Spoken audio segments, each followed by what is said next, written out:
Good evening, everyone, and welcome to the fourth session of DS404.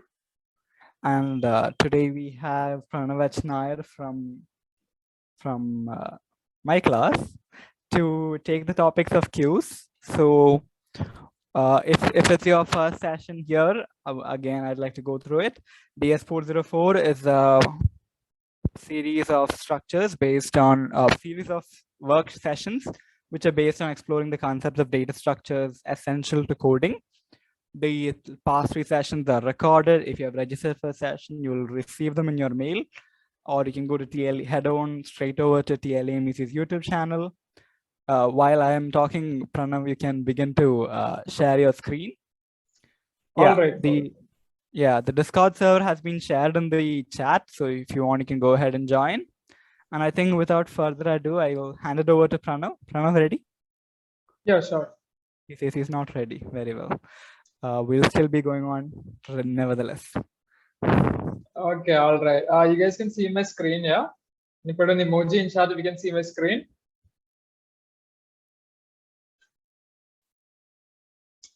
Okay. Okay. Can you see my screen?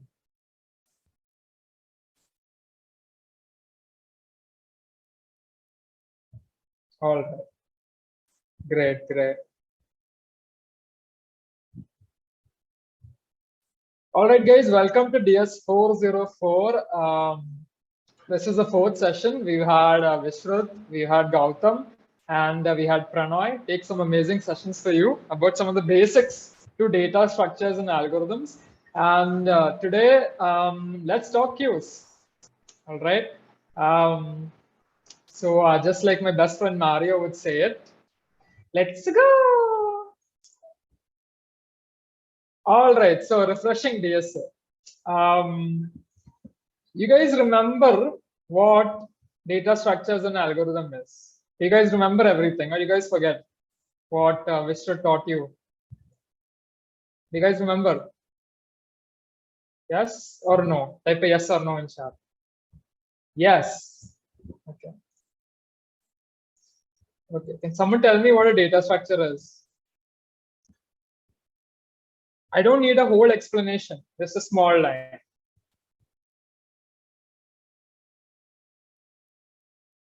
Yes, Nalla Pilla. They remember what Vishnu taught.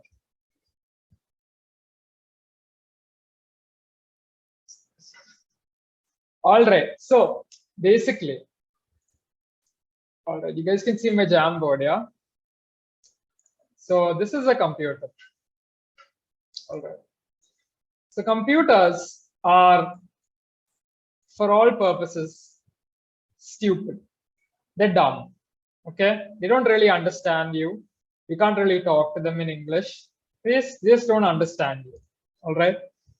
So basically, what data structures are a particular way of organizing data in your computer, right? So you guys learned about arrays, right? You guys learned about arrays. So you guys learned that arrays are basically a data structure in which you store data elements in contiguous memory locations. Yeah? Is that right? Give me a guess if you remember what an array was. Yes. All right. All right.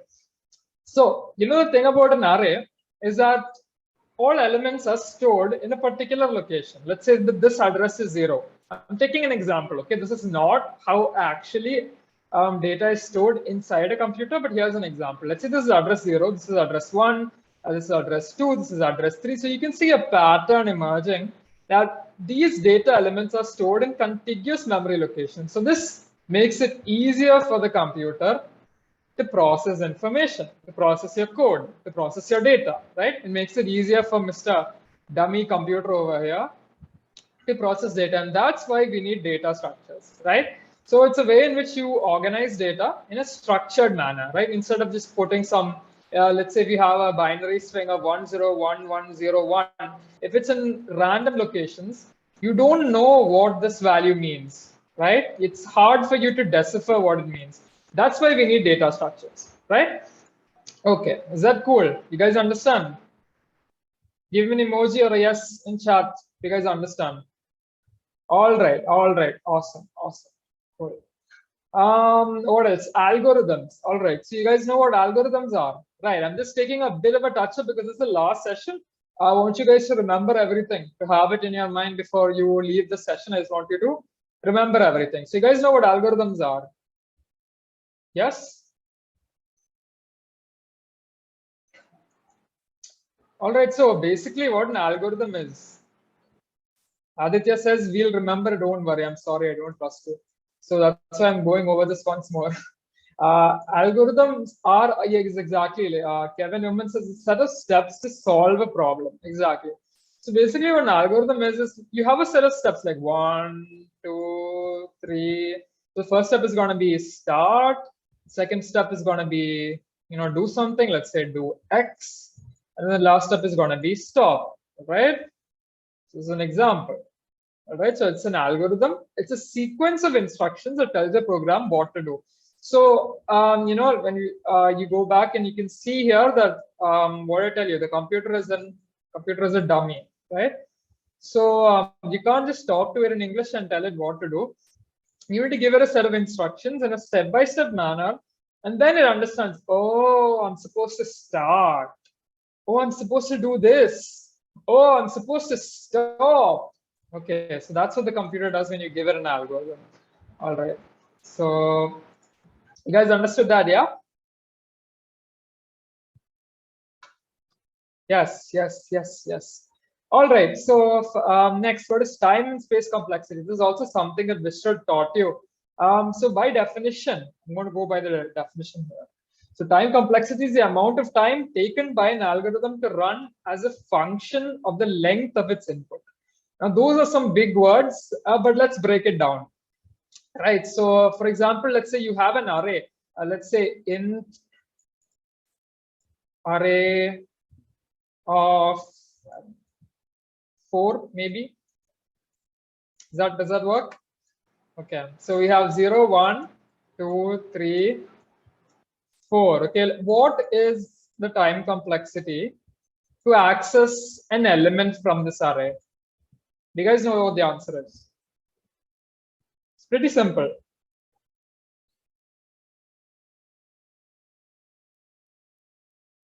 I'll be more specific. What is the time complexity to access, let's say, a memory location array of 1?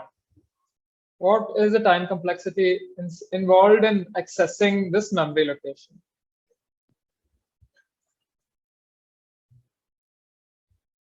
Constant, exactly.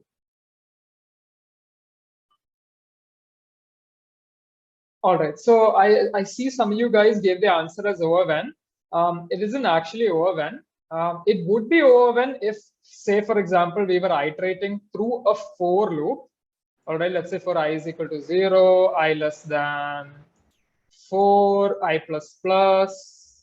I'm sorry, it's at the end of the screen. But let's say we were iterating through this for loop and we're trying to find, let's say an element in this array, then it would be over when, because we have a loop here, right? And which is not a constant value. So that's also important. So then it would be over when, right? So that would be over when, but this is actually O of 1 or big O of 1, or you also call it as a constant time complexity, right?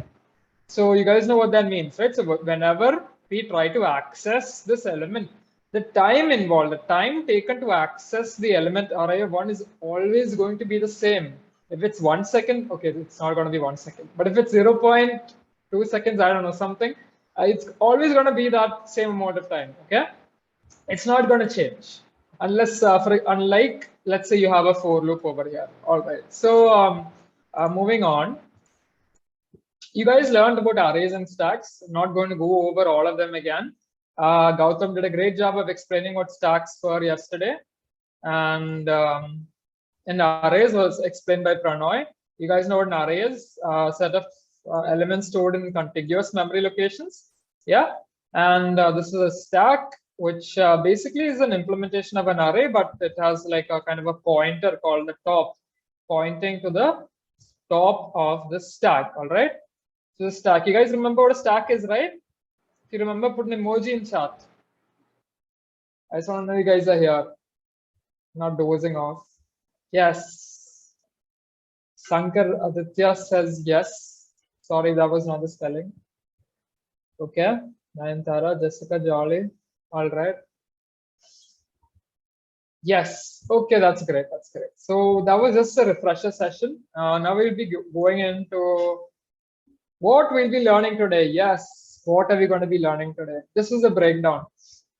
Three things. All right. So what are queues? How do they work? And the applications. All right. We're just going to run through these main three things. Okay. So moving on. Do you know what queues are? Do you guys know what queues are? I'm talking about a real world queue. Do you guys know what a real world queue is?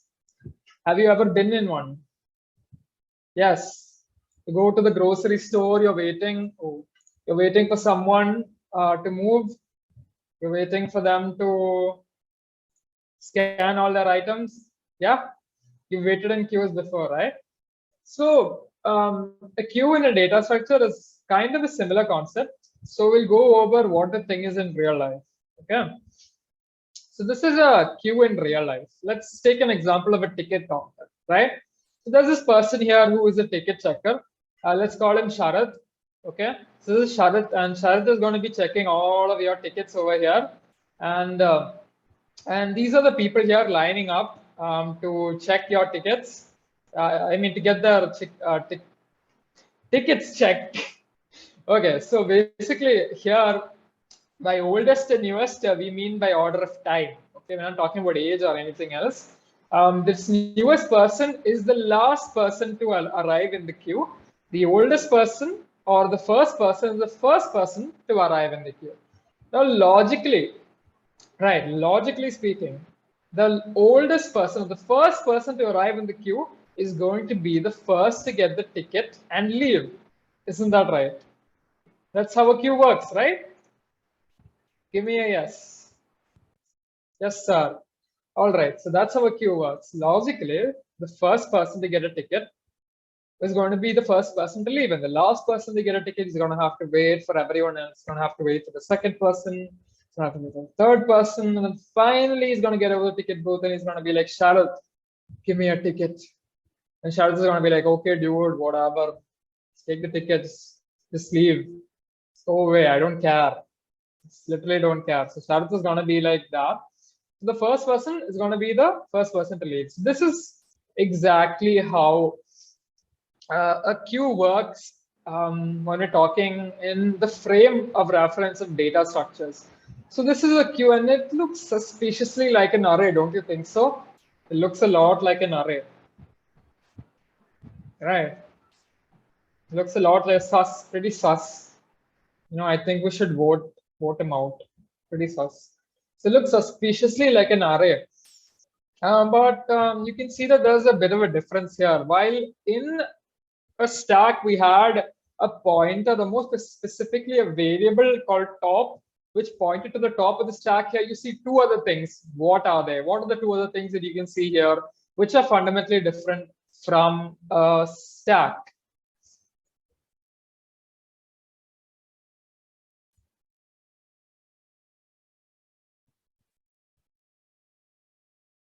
Two variables.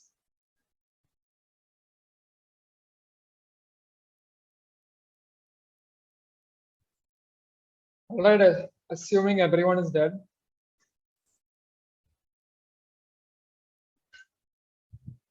Front and rear. All right, cool. So you just hit the definition real quick. A queue is a linear data structure which follows a particular order in which the operations are performed, and the order is first in, first out. All right. So if you recall, the stack follows the order of last in, first out. Yeah, because whatever is the last element that goes onto the stack is going to be the first element that goes out of the stack when you're trying to do the pop operation, if you remember. But a queue does things slightly differently. Implements FIFO or first in, first out. All right, it's going to be important later on when we do the coding. So remember that. So there are two ends in a queue, and specifically the front and the rear end. right? So as someone pointed out in chat, there's the front and the rear end, or you guys can also call this the head or the tail. All right. All right, let's try a visualization. Can you guys see the queue?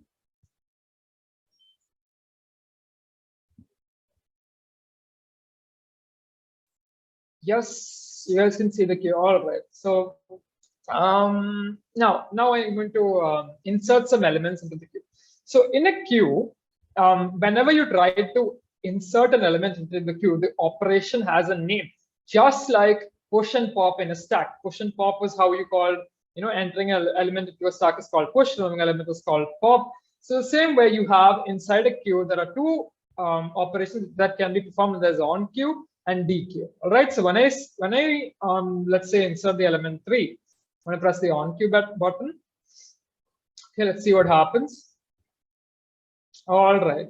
So basically what happens is that the element 3 is inserted into the first memory location, as you can see here. And as I mentioned before, there are 2 pointers. There are 2 variables, head and tail. And the variable tail is incremented by 1. Okay, the variable tail. So whenever you enter an element into a queue, the tail or the rear is going to be incremented, right? So basically that's how it's going to happen. I'm going to enter another element to show you how it happens. As you can see, it has been entered the location 1. So wherever the rear or the tail points to is the location where we're going to be entering the next element in the queue. All right. So if I'm going to enter the element 10, where is it going to be coming in the queue? It's going to be coming in the position 2, right? Because the tail is at position 2, right? It's pretty simple, pretty straightforward. You can see the animation. All right, is that clear? You guys get that?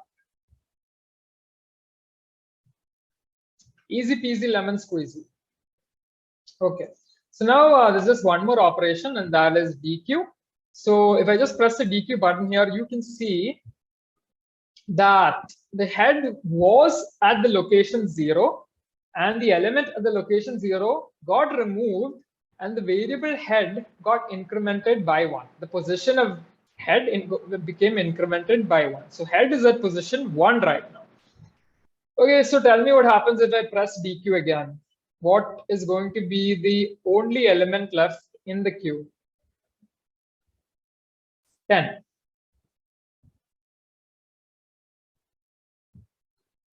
Is it 10? So lots of people seem to be saying 10.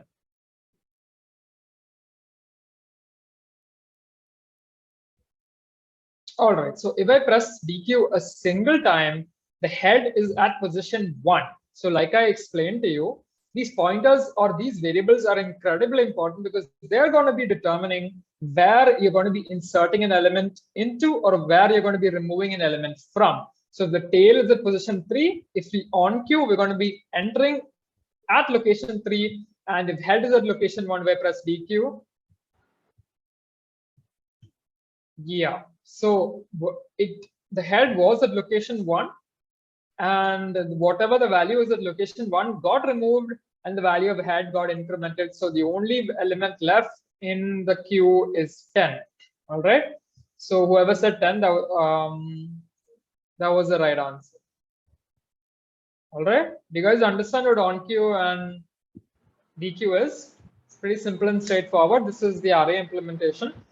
This is a very cool website, by the way. It's called cs.usfca.edu. I believe Gautam used this exact same website yesterday to show a demonstration of stacks. So there are lots of algorithm visualizations.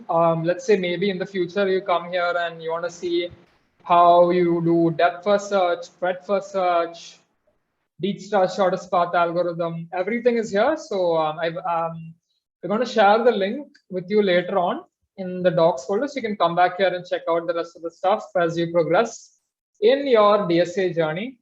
Got to catch them all. So let's go back.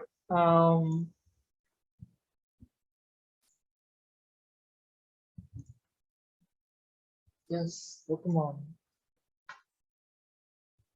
So as I said, entering elements into a queue is called on queue, and removing elements is called dequeue. Okay, so this is the front of the queue, and this is the rear. So front and rear, or you can also it is also called as head and tail. All right.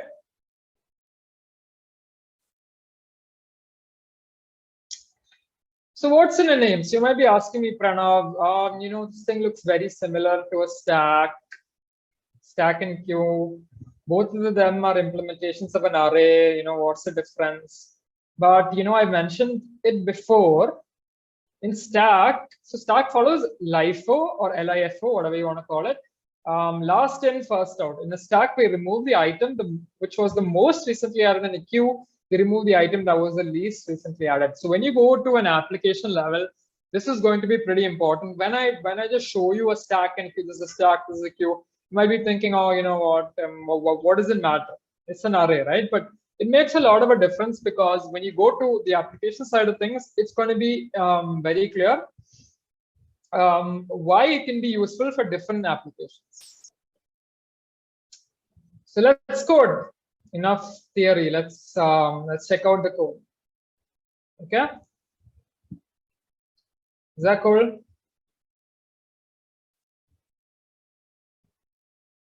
Cool. Okay, so I'm just going to show you two very simple operations today, and that is onQ and DQ. So I'm going to show you the C++ implementation of both of these.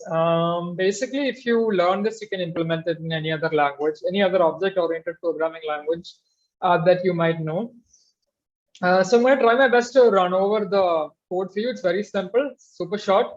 So let's start. Okay. So initially, when you write the program, so in this particular implementation, I'm not saying you can't do it in another way. This particular implementation, what we're going to be doing is we're going to set the two variables that I mentioned before, that is front and rear, as front is equal to -1 and rear is equal to -1. All right. So both the variables front and rear are going to be equal to -1. Okay, this is the initial condition. All right. So before we call the functions, before we do any of that, this is the initial condition. Okay. And the second statement is a declaration. All right. So we are declaring our queue. Okay. Before we use a data structure, we need to do something. And that something is called a declaration. Right. You guys know what a declaration is?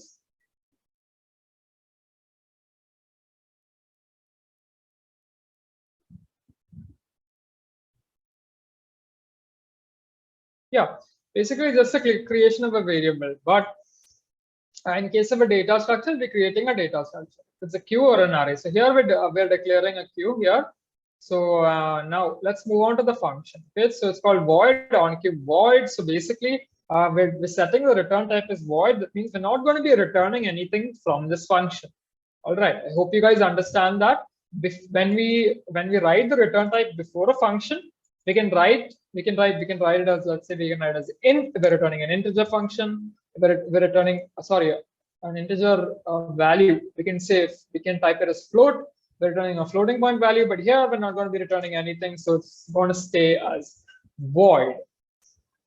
Okay, so here we're going to be declaring another integer variable called int add item. All right.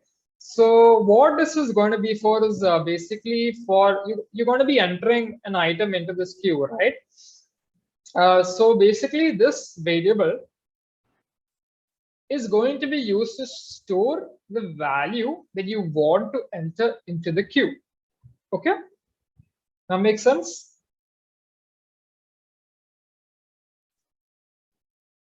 Yeah.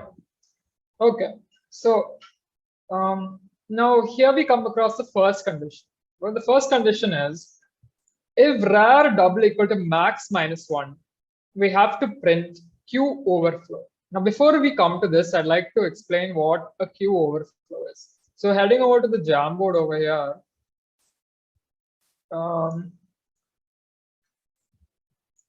let's say we have a queue. Let's take a small example here. Okay. So we have a queue over here, and let's say it's like maybe a of 4. So there are only 4 memory locations in in this array, right? In this queue, which you can store. So let's say you start inserting. All right. Initially, the front ka value is -1. The rar value is -1. Okay. Let's say that I'm not going to go through the implementation of the code and how the variables change right now because I haven't explained that. But let's say that we're going to enter the values like 1, say 2, say 3, say 4. Now you say you want to enter another value. It's not possible, right? So that is what you call a queue overflow. Just like in a stack, I'm not sure. I think Gautam explained. So if it's a queue, you call it a queue overflow because you're trying to enter more than what is the maximum capacity of this queue, right? You can't enter more than that.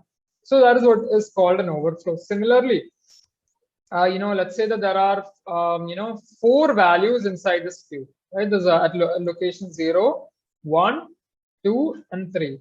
Now we're going to do the dequeue operation. Okay, we're going to remove elements from the queue. All right, we're going to start removing elements. So 4 boy, 3 boy, 2 boy, 1 boy. Now let's say you want to remove another element from the queue. Is it possible? Is it possible to remove another element from this queue? Yes or no? No, it's not possible, unfortunately. Sad face. It's not possible. So this is called a queue. It's called an underflow. All right. That's called an underflow. So whenever we're writing a program for a queue, we need to make sure we're checking for these conditions, because otherwise you're going to be getting your data structure is not going to be implemented correctly. So whenever you implement a data structure, you have to make sure you check for these edge cases, right? So that's how this is. So if rar double equal to max minus 1, so keep in mind that max is the maximum length that this queue or this array can take. Right? That's the maximum length. So when we say rar double equal to max minus 1, why is it max minus 1? Because obviously the memory locations are, let's say if it's if max is 10, the memory locations are going to be from 0 to 9, right? That's why it's like max minus 1. It's not max, right? So rar double equal to max minus 1, that is maximum very angular. Then you can't enter any more elements. So the queue is going to be queue overflow. All right. So we're going to print that it's a queue overflow. Oh my gosh. Okay. So the small error here is actually cout. Okay, we're writing in C++. So this is actually cout. Okay, so that's cout queue overflow. Okay. So else, so this is where we actually do the entering. So else if front double equal to -1. What is the condition if front double equal to -1? We saw that here, right? The queue is initially empty, front and rar is going to be equal to -1, right? You guys get that, right? The condition if queue is initially empty, then front is going to be equal to -1. Yeah. Yes. So we're going to be checking for the condition. Initially, we checked if we're going to be getting a queue overflow. Now we're going to be checking if the queue is empty, because if it's empty, then we need to increment the value of front. Okay. Only then can we start doing other operations on the queue, right? So the queue is initially empty. We're going to increment the value of front to 0. Right. Next step is insert the element into the queue, right? So we're going to ask the user, okay, right? You want to enter an element. Which element do you want to enter? Okay. And we're going to be asking for cn add item. So this is the variable which I mentioned before, add item, which is going to be the variable we're going to be using to enter into the queue. Yeah.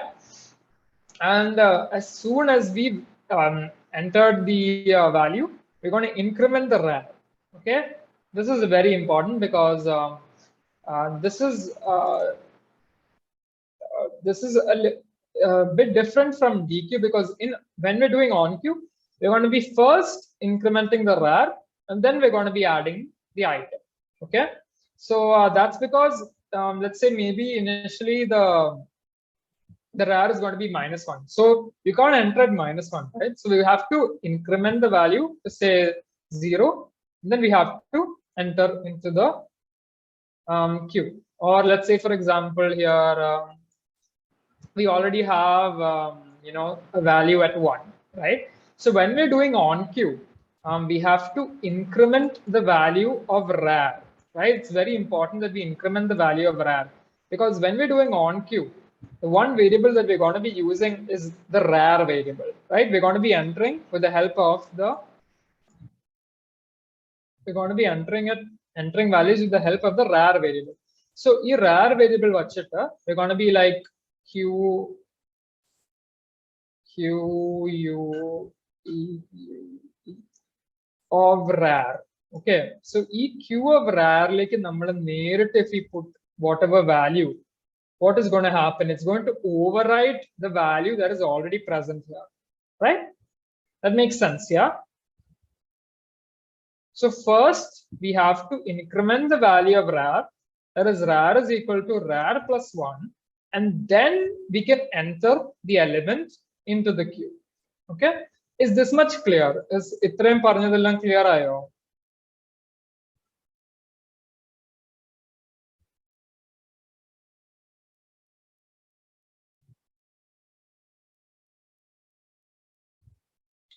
Okay, so Kevin Omena, shouldn't we increment rar once again after appending the elements, since rar holds a memory address for the next variable yet to come?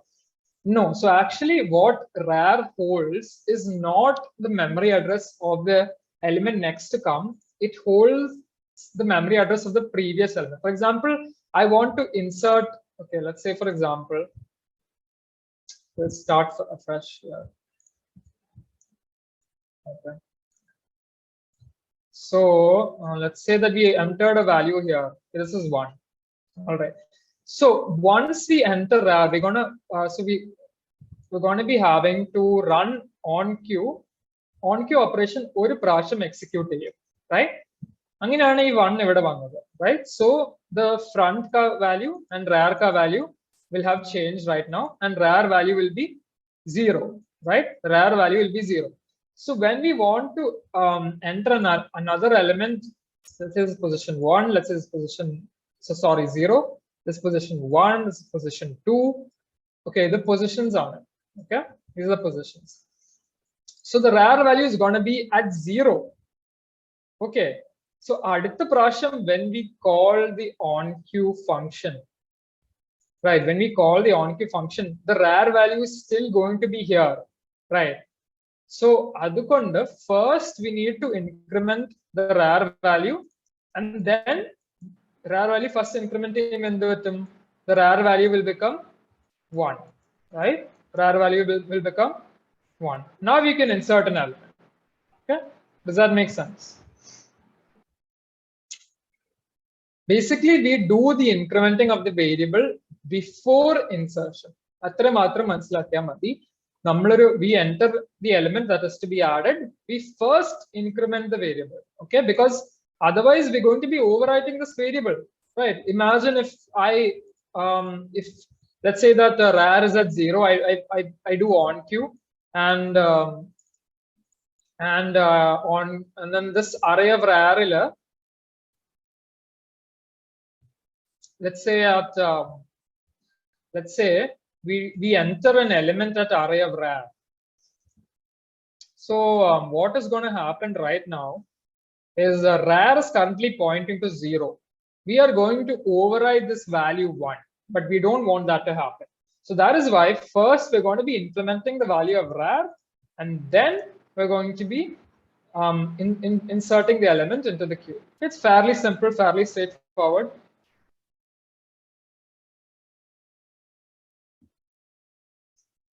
We didn't increment rar before checking for.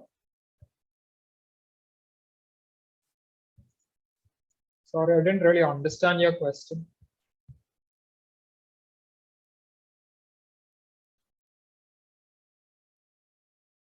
Okay, we didn't increment here because, see, the first time we're incrementing, the first time we're doing, see, e condition endinu vendita. E condition is only for a single case scenario. That is when we include e queue full nammal values enter cheyidu kazhinju. Adu kazhinjittu we're still trying to enter another value. Okay, only in that situation do we need to check this.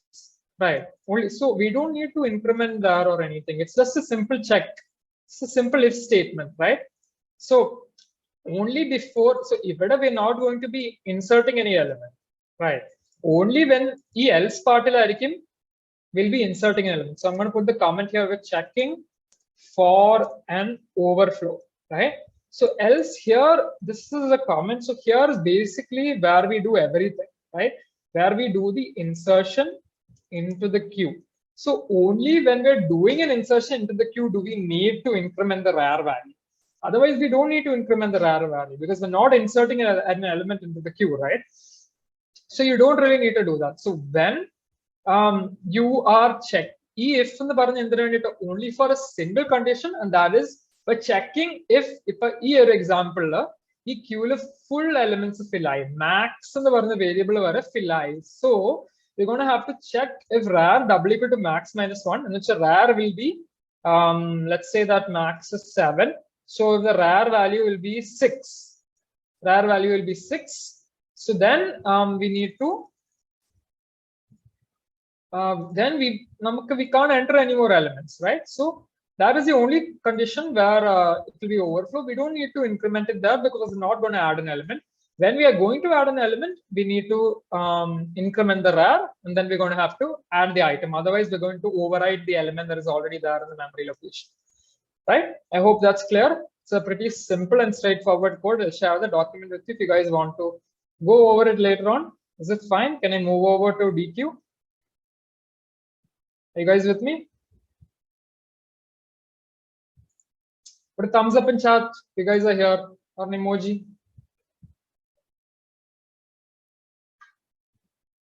All right.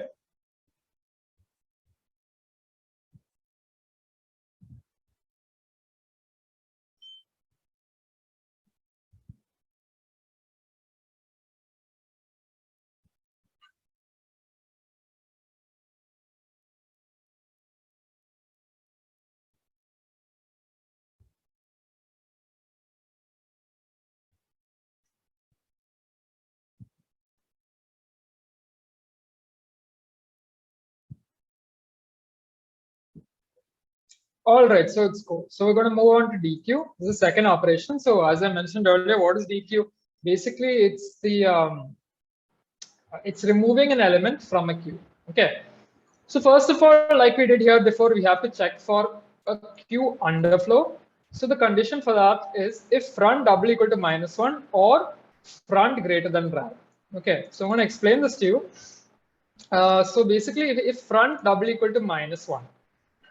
ഇത് കണ്ടില്ലേ front double equal to -1 അല്ലെങ്കിൽ front greater than rar ആണെങ്കിൽ queue underflow right so അതെങ്ങനെയാ വന്നത് so we know that initially front double equal to -1 നമ്മൾ ഇവിടെ കൊടുത്തിട്ടുണ്ട് അല്ലേ സോ അതാണ് അവിടെ നിന്നാണ് നമ്മുടെ ഫസ്റ്റ് കണ്ടീഷൻ വന്നത് so if front double equal to -1 I'm going to take another queue here so that things don't become confusing. Okay, this is a new queue. Okay. Just like before, okay, this one will only have, let's say 0, 1, 2, 3. All right, only have 4 memory locations, which are 0, 1, 2, and 3. Okay, so let's say for example, queue we haven't entered anything into the queue yet. So the front value and the rar value will be equal to -1. Right, this is something that we already came across here. If front is equal to -1 or rar is equal to -1, this is the first condition that we set up when we implement a queue, right? So we're going to be checking for that condition. So initially, if front is equal to -1, what does that mean? It means that the queue is empty, right? That's what it means, right? That's the initial condition. So we haven't entered anything into the queue, right? Right. So basically, what it means is that the queue is empty. There's nothing in the queue. So that's why we have front double equal to -1. So if front double equal to -1, what does that mean? If we try to remove an element from this queue, is it going to be possible? Can you remove an element from an empty queue? No, you can't. Exactly. So Kevin Newman says underflow. Exactly. So underflow is what is going to be happening because you can't remove an element from a queue when there is no element in the first place, right? So that's the first condition. Moving on to the second condition, if front is greater than rar. So how does this happen? I'm going to show you how that happens. Let's say, for example, we're going to keep inserting elements into this queue. Let's say, for example, say for example 1, 2, 3 and 4. Okay, we've been doing the on queue operation. I'm going to say the pump. We did 1, 2, 3, 4. Okay, and okay, you know what, never mind, actually 1, 2, 3. Okay, so rar and the value rar and the value ella prasham nammal oru element introduce cheyumba queue like every time we introduce an element to the queue, the rar value will increment. So it's going to be 0, 1, 2. The rar is going to be a 2, right? Is that right? That's right. Okay, rar is going to be a 2. You know what, actually I think it's best I'm going to explain this to you after one more thing. I think Annale will understand it better. So before I come to why the second condition will also lead to a queue underflow, this is the second part, which is basically see out element deleted from the queue is. So basically whenever we call the dequeue operation, it's very simple. We are just going to increment the front value. Okay, so the element will get deleted. That's all that's happening. You guys understand that? Element deleted from the queue is queue array of front. Then we're going to increment the value. Let's say, for example, we're going to do the we're going to be doing. So let's say that we put values 1, 2, and 3 into this queue. Okay, number value is 1, 2, 3. E queue like it to. If currently rar and the value, and can anyone tell me what the value of rar is after we've incremented? After we've inserted 1, 2, 3, 3 elements into this queue. Anyone tell me what the value of rar is?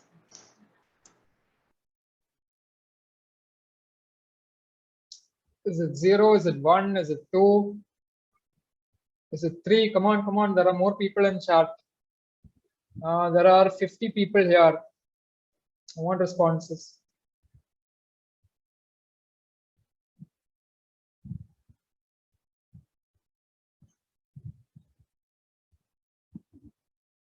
All right.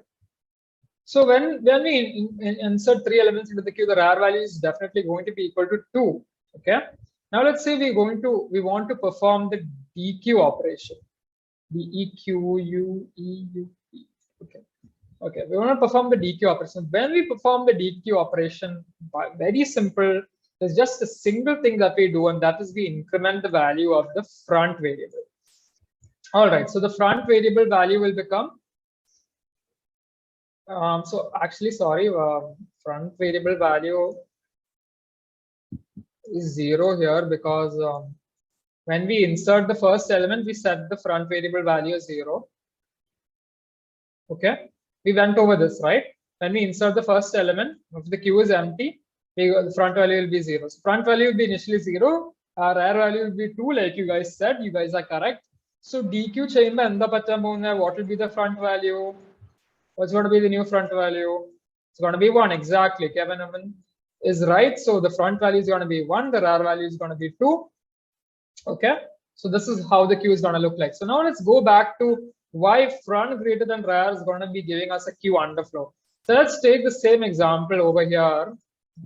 Let's go back. Okay, so we're just going to be here. Let's see. So the front value is 0. Okay, the rar value is 2. We've already established this, right? We've entered 3 elements. The front value is 0. The rar value is 2. Now we're going to start doing the dequeue operation. All right, we're going to keep performing the dequeue operation. Okay, I'm going to do it once. Okay, what is going to be the front value? The front value is going to be 1. I'm going to do it twice. Front value is going to be incremented again. I'm going to do it thrice. Okay, so it's going to keep happening. So front value will become 2. Okay, front value will become 2. So when the front value is equal to 2 and the rear value is equal to 2, is there anything inside the queue? Is there anything left in the queue? The queue is empty, right? Queue is empty, right? You guys can see the queue is empty. So basically, if you try to perform the DQ operation again, what is going to happen? The front value will get incremented again. Front will become 3 and the value of rear will be equal to 2. So it's going to be like front is greater than rear, but this condition is not acceptable. It's not acceptable. We just cannot accept this condition. Bad condition. Why? Because it's going to result in an underflow, right? We're going to try to remove an element from a queue, but there's no element in the first place, right? So you guys understand why the two conditions of front is double equal to -1 or front greater than rear. Do you guys understand that? If you did understand that, put a random emoji in chat. Very straightforward. Front double equal to -1 starting the condition front greater than rear. I've explained it right here, right? Here condition, we can't have this condition happening. Okay, so that's why we're checking for both of these conditions. Any of these conditions. This is the OR operator. So the OR operator just checks for either of these conditions. Now, if either of these conditions are true, it's going to be printing Q underflow. All right, cool. Everyone understand? Everyone understand both on Q and DQ? Put an emoji in chat so I can move on from this part.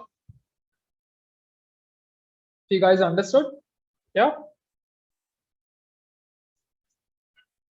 This is basically the main two operations in a queue. If you understood, please put a random emoji in chat so I can make sure that you guys have understood. So I can move on.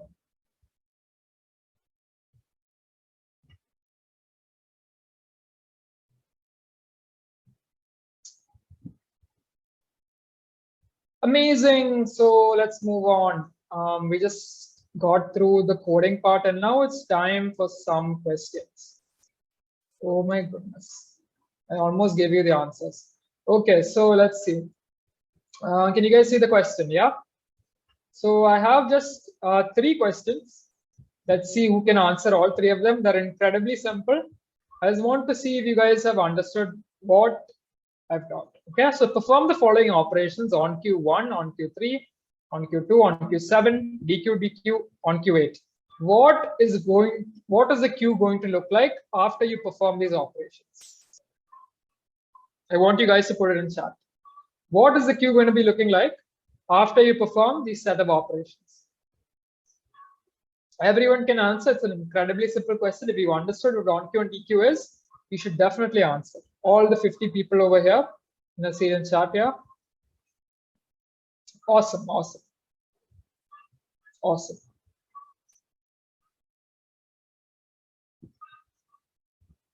Okay, so for everyone who said 2, 7, and 8, you guys are right. This is how the queue is going to be looking like. 0 and 1 is not going to be any elements because we performed the DQ operation here twice. And then we're going to be having the element 8, so 2, 7, 8. So you guys are absolutely correct.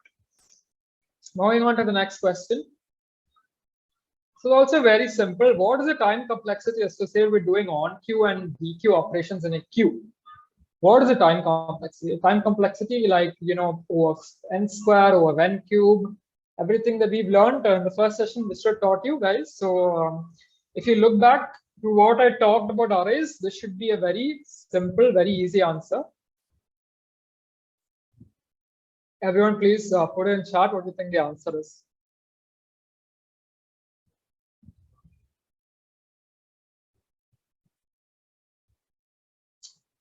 Awesome, amazing. Okay, cool. You guys have been listening. Very good. Props to you. So the answer is O of 1. It's constant time because it's basically an array. So all the insertions and deletions are going to be happening in constant time. So you guys are right. So the final question. Okay. I'm going to read this out for you. Consider the following operation where k is a global parameter what will be the worst case time complexity of a sequence of n multi-DQ operations if the queue is empty initially? All right. So basically, you have to tell me what the time complexity is going to be after you do a sequence of multi-DQ operations. So multi-DQ എന്ന് പറഞ്ഞ ഇവിടെ ഒരു function ആണ്. It's a function called multi-DQ. So when you perform a sequence of multi-DQ operations, what is going to be the worst case time complexity? It's a bit more harder than your previous two questions, but do you really think about it? It's a really simple question, right? When you get the answer, you're going to be like, oh, that was the answer, right? It's incredibly simple. You guys can just think about it and put the answers in chat. It's either A, B, C, or D. Which one do you think is the answer? What is the worst case time complexity in a sequence of n multi-DQ operations? So we're calling this function called multi-DQ n times. First time we call it, second time we call it, third time we call it, fourth time we call it. So we're going to keep calling this function n times. All right. So what is going to be the worst case time complexity? What do you guys think the answer is? Yay, I'm seeing some answers in chat. Great. What about everyone else? I can't show you the answer until everyone else puts it in chat. What do you think the answer is? No harm in trying. I'm not going to judge.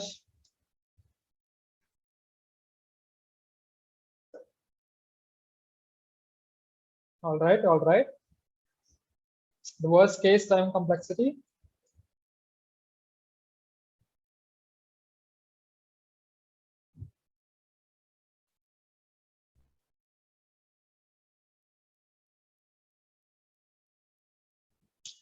Okay, is that it? Can I go to the answer? Okay. So many people seem to be saying A over when. I see one answer saying C. Most answers seem to be saying A. So the answer is. So yeah. So everyone who said option A is right. So the reason for this is because it's very simple. The queue is empty initially, right? The queue is empty initially. So you guys listen to that single word right here that said the queue is empty initially. You guys would understand that this while loop is never going to be executed because it will only be executed while queue is not empty, right? So if queue is always going to be empty, this while loop is never going to get executed, right? So what is going to happen? Right. So Vishrat is like, bruh. Yeah, so you should pay attention to your questions. So the while loop is never going to get executed in the first place, right? So initially, the condition of the while loop will never come true. So it's just going to call this function n times. So first time called either m is equal to 2, m is equal to k. Second time called either m is equal to k. Third time called either m is equal to k. It's just going to happen n times. Why n times? Because it's mentioned here a sequence of n multi-DQ operations, right? So every single time you keep calling this function, but the while loop never executes. So the worst case time complexity is over when, right? So everyone who said over when, awesome. Props to you.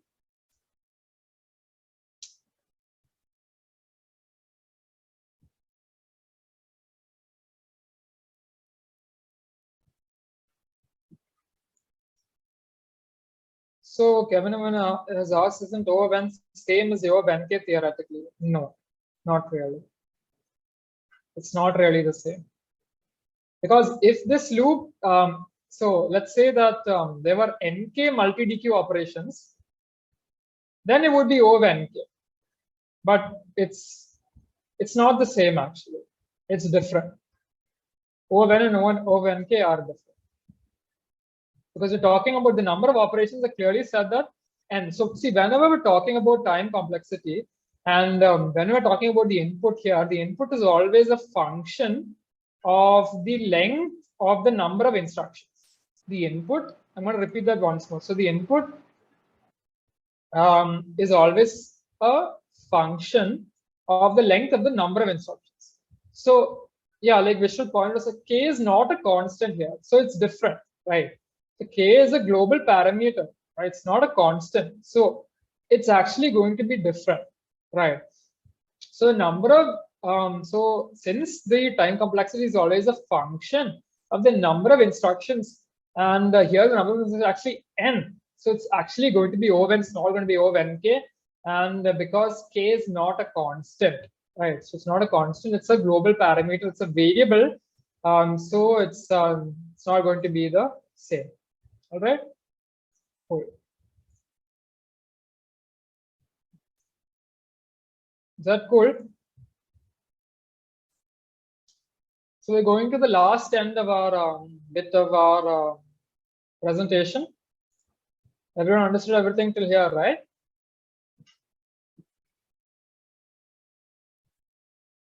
Cool. So plus ultra, we're going to be discussing more types of queues.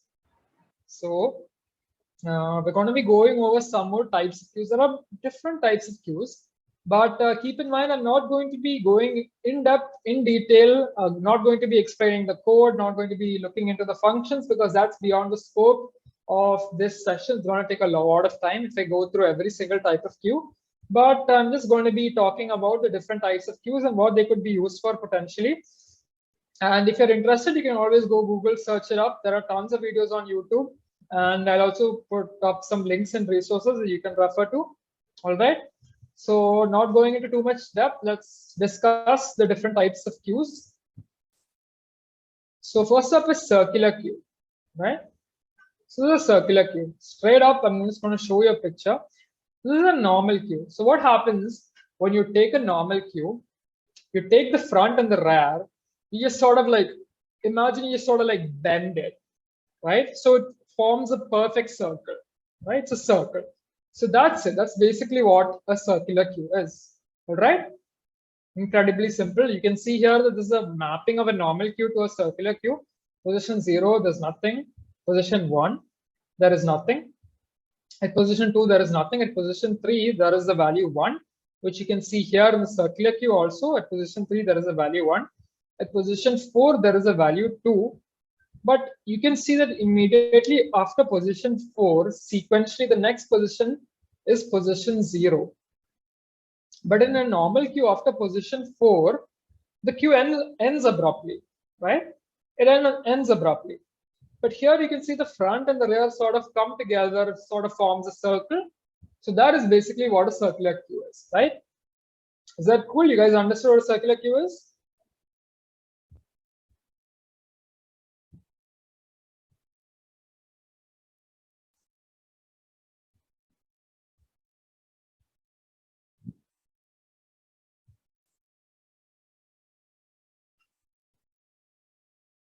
All right, I hope you guys understood.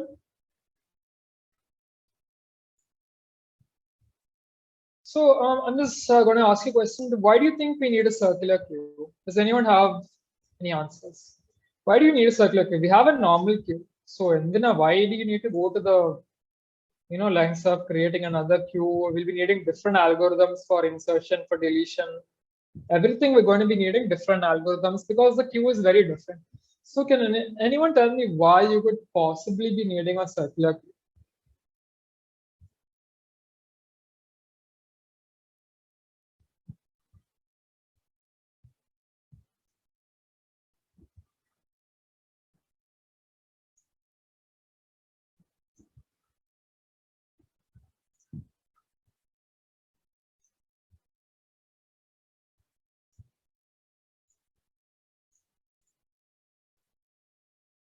Okay, so Kevin Amens for looping. Yeah, so close, very close.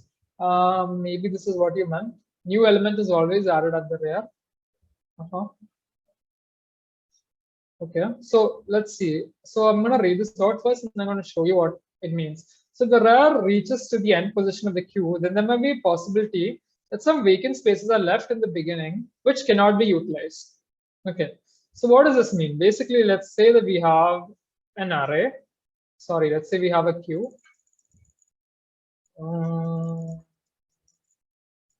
Okay, let's say we have a queue and we've been inserting elements into the queue. This is 4, so it's rear is at 3, front is front value is 0. Yeah, is cold. Okay, front value is 0. Now we come across a unique problem when we do a certain specific set of operations. Say for example, if I perform another DQ operation. Okay, if I perform another DQ operation, what's going to happen is the position 0 value 1 is going to be removed, and let's say I also remove 2. So new front value is going to be equal to 2. Yeah. Okay.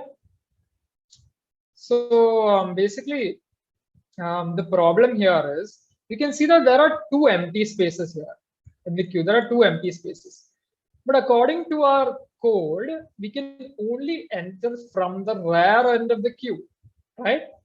So exactly, I think John Rees meant this. The new element is always added at the rear, right? So new element is always added at the rear. But this presents a unique problem, and the problem is that we can't enter an element of the empty spaces at the beginning here. Why? Because rear value is 3. Because the rear value is 3, right? Rear is pointing here. So even if you wanted to, even though there are empty spaces here at position 0 and 1, you can't possibly enter values because every kind of insertion that we do inside a queue is always at the rear, right? So because of this problem, we want to solve this problem. How do we solve this problem? So to solve this problem, we came up with a circular queue. So in the circular queue, what happens is that ordinary, even after the last element, where does the next element go? It goes to the first position, right? So even if, let's say, position 0, position 1, position 2, all these positions are empty, and you want to enter values into these positions, but you can do that in a circular queue. Why? Because after position 4, the next position is 0, right? So you can add to 0, you can add to 1, you can add to 2. You can't do that because after 4 there is no other position, right? So you can't do that. So that is why we need a circular queue. All right. I'm not going to be explaining the code. You guys can check that out later. Very simple. Once you get the idea. So next is, I hope you guys understood circular queue. Yeah.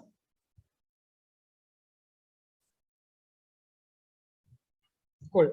So we're going to go to priority queue. So what is a priority queue? So this also is another different type of queue. It's a type of queue in which every element has a priority associated with it. Now, let's take an example here.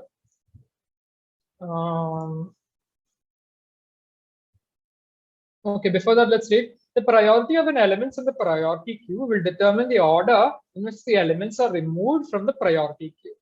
Okay. So what is the priority queue? Let's take this example. This is a normal queue, right?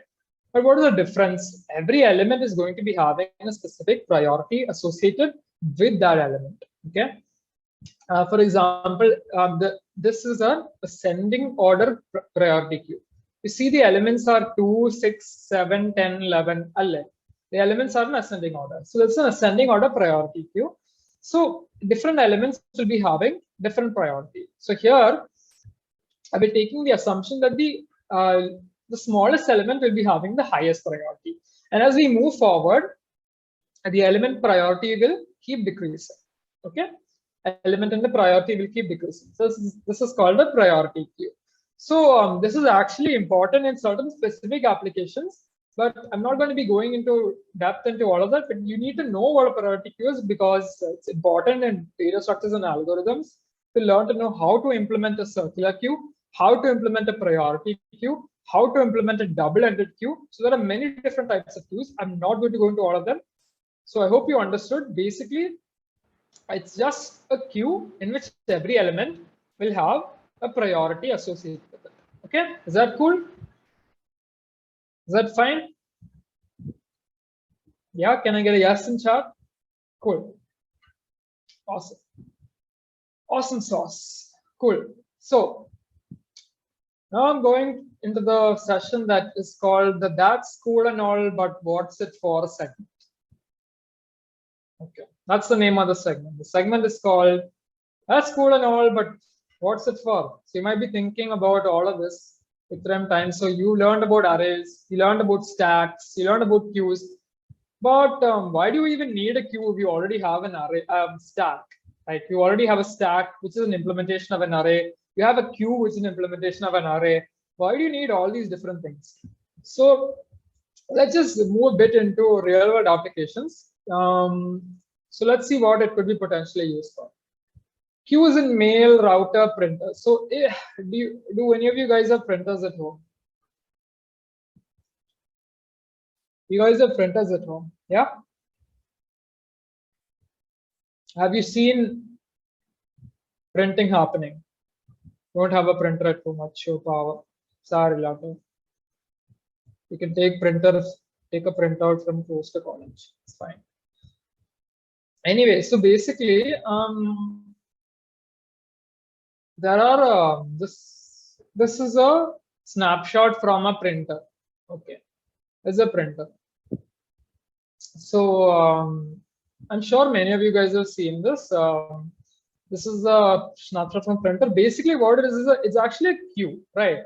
So if you put multiple documents to print, okay, let's say you put super important document, then you're like, oh, you know what? Never mind. I need super stupid document. Now I need document. I have no super feelings. And you have so many documents and you want to print all these documents, right? So, but a printer can only print one sheet of paper at a time, right? A printer can only print one sheet of paper at a time. But so if you have a queue, you can put it in a queue. So depending on the order in which it's placed, we can take out, which document you want and you can print it, right? Super simple, super easy application. It's a real world application. The implementation might be a bit more than this. It won't just simply be an int q a of 20 or something like that, but this is a basic principle, right? So when I say real world applications, what I mean is that this is the basic principle that is behind this application. Okay, cool. You guys understood, right? It's very, very simple. Okay. All right. So I have one more example for you guys. So imagine you have a website which serves files to thousands of users.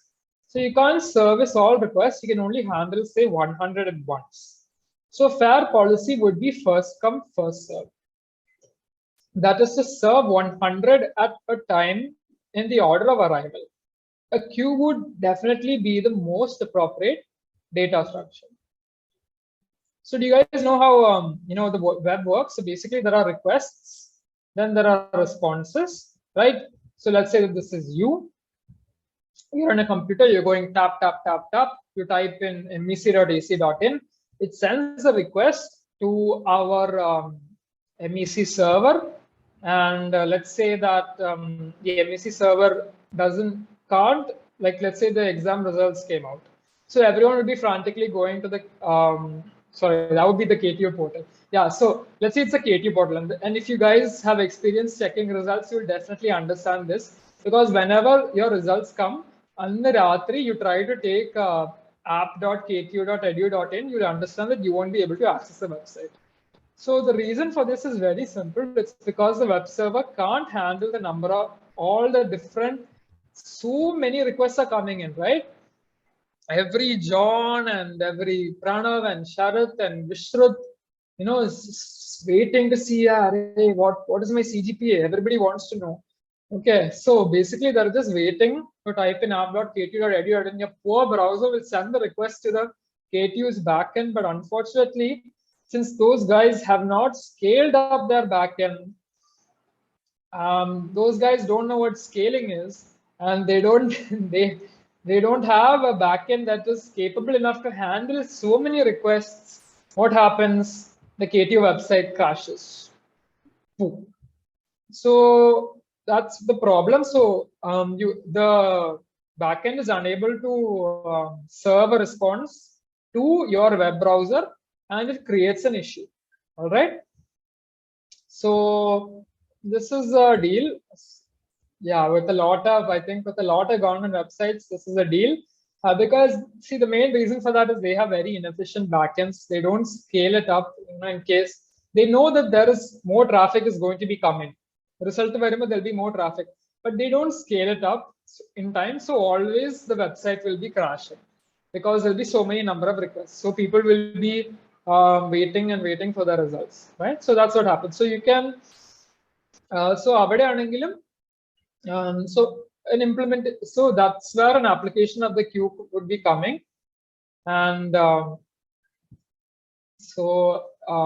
that's where an application of queue will be coming. So whatever the request that came first, you have to serve first, right?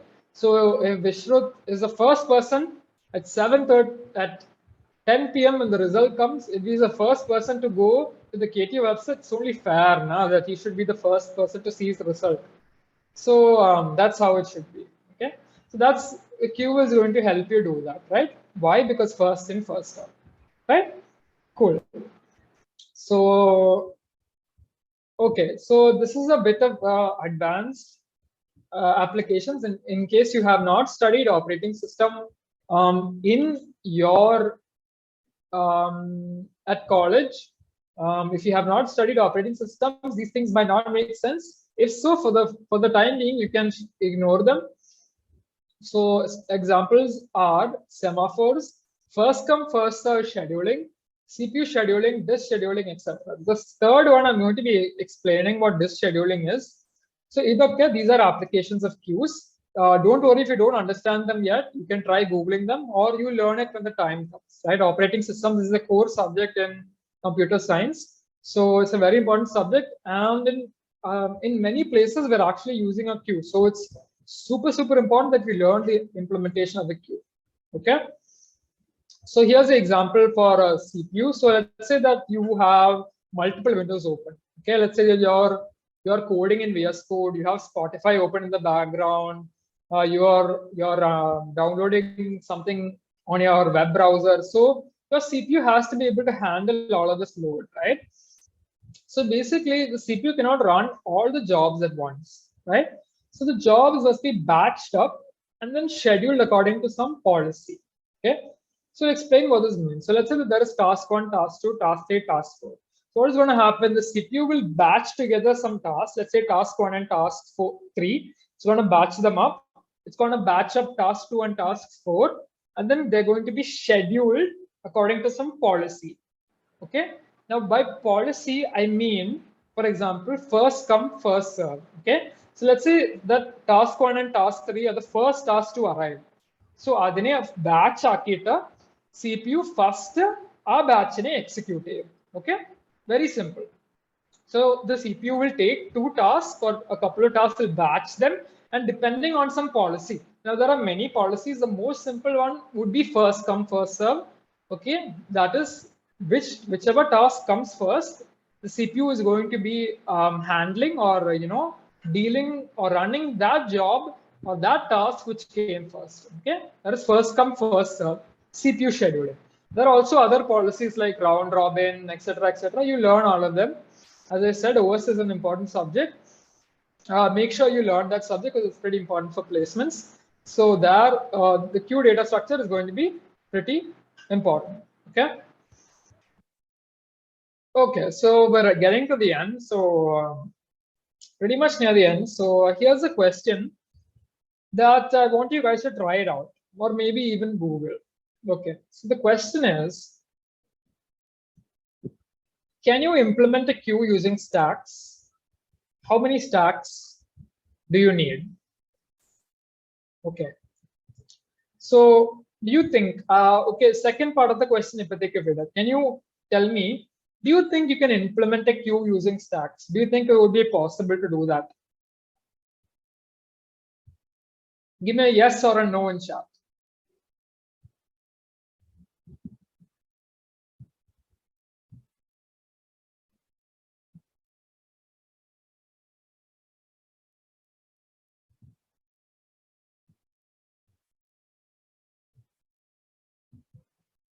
Basically, what I mean is, you know how a queue is implemented.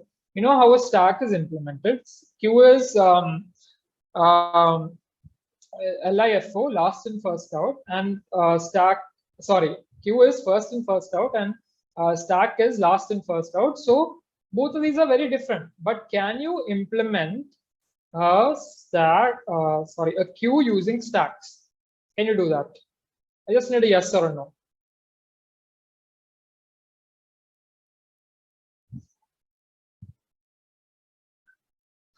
Yes or no?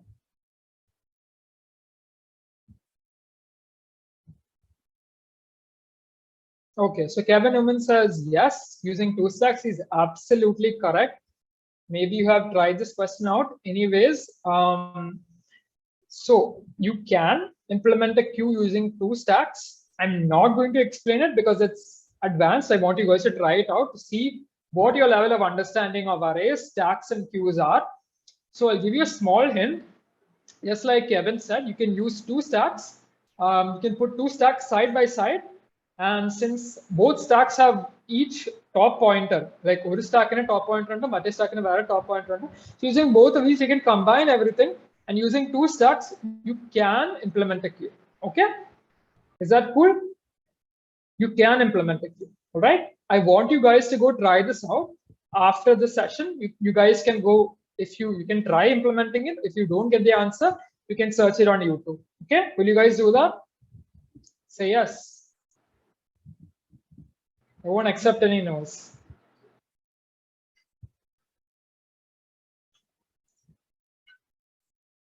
Yes. Okay. John Reese says yes. Cool. Okay. So it's just something I want you guys to try out. Okay, so we've reached the end of the session. Now, since this is the fourth session, and I don't know when the next session is, I want you guys to get a small roadmap on where to go ahead with data structures and algorithms. Okay, so as you guys already know, DSA is very, very important for placements. That's why TLE MEC is here, and to help you guys out with learning competitive coding. Also the training cell, super cool guys out there. They're going to be, when you guys, if you're a junior, when you're in your senior year, you'll be having your own TC and they'll be sending out tests every week. And you guys will get to solve questions, DSA, brush up on your OS, brush up on your networks. These are all very important topics, graph theory. So there are many things that you need to learn to be prepared for placement. So I'm just going to be talking right now about DSA. So here's a bit of a roadmap for what you can do. So it's pretty simple. It's just a suggestion for what you can do. You can learn DSA online from YouTube, Geeks for Geeks, etc. So learn about different data structures. So today, I mean, so far we learned about arrays, stacks, queues, but there are way more data structures, way more. The linked list trees, graphs, binary trees, so many red-black trees, very advanced data structures. So you can just brush up to linked list, trees, graphs. Okay, so these are all some more data structures that if you want, you can learn on your own. Or I think TLE or might be bringing out some sessions, so you can stay tuned for that. So here are some suggestions. You can just answer some easy questions on platforms like HackerRank and HackerEarth. If you have not heard of them, there are some platforms like HackerRank, HackerEarth.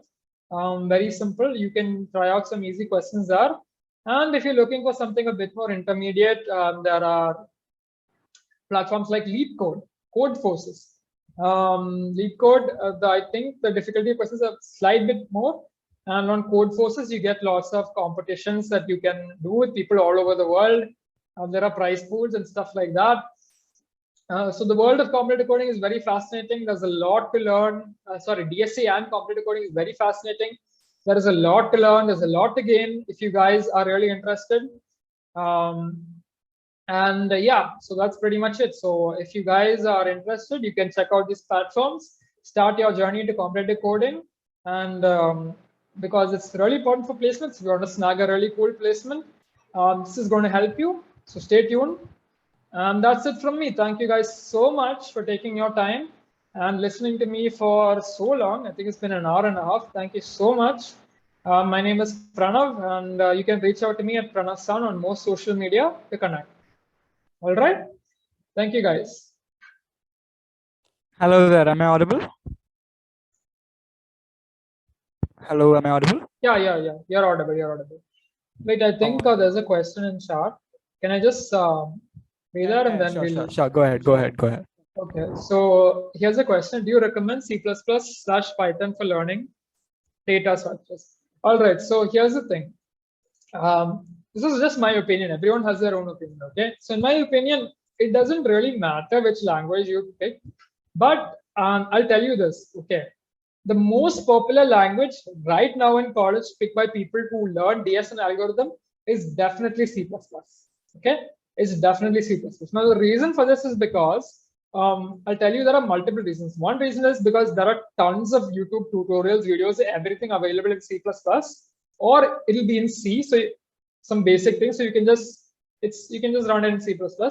Most tutorials, large number of tutorials you can find will be in C++. So I personally recommend it. Even if you go on Stack Overflow, you want to find an answer to a question, or let's say you take lead code, you go to discuss, you will definitely find a solution to C++, right? Even if you don't find a solution to Ruby, even if you don't find a solution to any other language, definitely C++ is your answer. Okay. And the second reason is what I've seen, most people in college right now also do C++, right? So if you have any doubts, you want to talk to your peers or discuss with seniors, right? Vishrut sir, our TLE MEC head, he does competitive coding in C++ also. So a large number of people do competitive coding. They learn data structures in C++. So personally, I think C++ is great. Python is also a great language. I have nothing against it.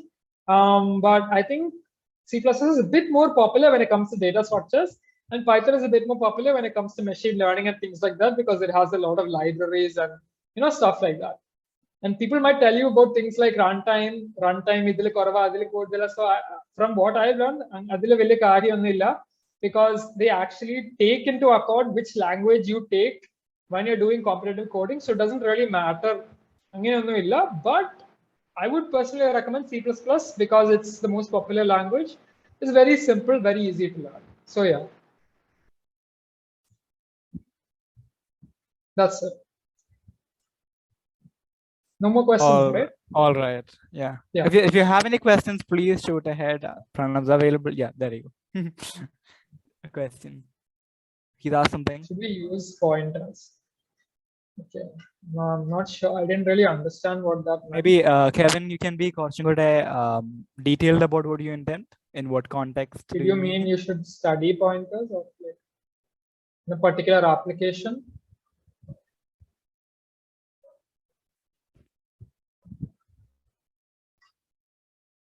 Okay, so I'm going to take care of should we use pointers for data structures. Okay, so it sounds like a bit of a general question, but I'll try my best to answer it. So actually it would depend on what you're doing. So there are some specific techniques. I'm not going to go into too much depth, but let's say you're doing, there are some specific techniques in DS and algo which make use of pointers. For that, you will have to use pointers. And there are some techniques called the two-pointer stuff, method and all that. For that, you do need to use pointers. Depending on your application, you'll have to use pointers. And if you guys don't know what pointers are, maybe we can take a session on that later. And vectors are basically, for all of you who don't know, I'll give a very brief idea. Vectors are basically so C++ has something called the standard library. So what the standard library has is basically a set of predefined functions.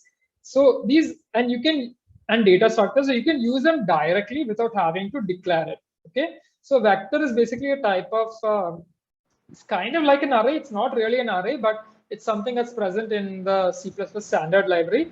So yeah, I mean, if you go on to platforms like LeetCode, whenever you see a question with an array, they'll always be using a vector. Okay, if that's the question you asked, yes, I think a vector is really cool, because if you use the C++ standard library, you should probably use a vector. So it depends, again, it really depends on what kind of question you're doing, what kind of method you're following. So it really depends, but yeah, vector is pretty cool. Yeah.